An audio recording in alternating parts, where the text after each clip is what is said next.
RADI Sultan has been farming this land for more than 50 years. He remembers the days when rainfall alone was enough to water his vineyards. But in recent years, the summers have been hotter and drier, and his crop has been suffering.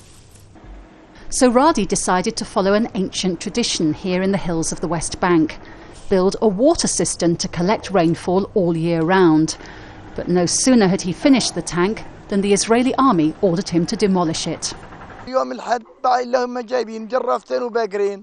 One Sunday they came with 2 bulldozers, 2 jeeps, tens of cars, 50 or 60 soldiers.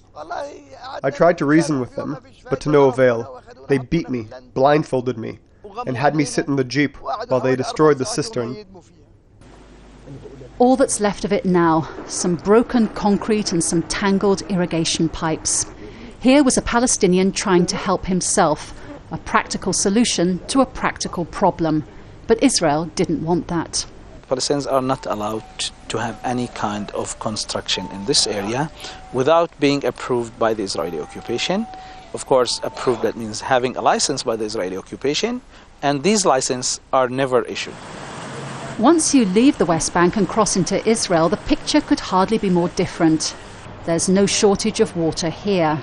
Israelis quite literally splash it around.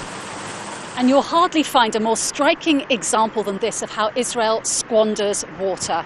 An ornamental fountain in a park, while Palestinians in the West Bank barely have enough water to drink and to wash. Back in the West Bank, the settlement of Har Sinna is expanding across the fence from RADI Sultan's fields. There's no shortage of water here. Hardly surprising then that the settlers become suspicious of our filming. Amnesty International accuses Israel of using water as a weapon to drive the Palestinians off their land, leaving more room for the settlements to expand.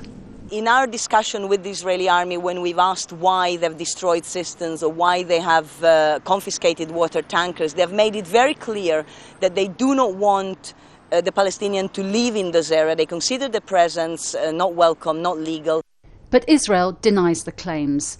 It says Israel considers water an important resource and works to support the Palestinian Water Authority, which has been responsible for supplying water to the Palestinians since 1995. But the figures speak for themselves. Amnesty says the settlers use 5 times as much water as the Palestinians in the West Bank. And water, quite literally, is life. Cut it off and a community dies. Jacky, Rowland, Al Jazeera, in the occupied West Bank.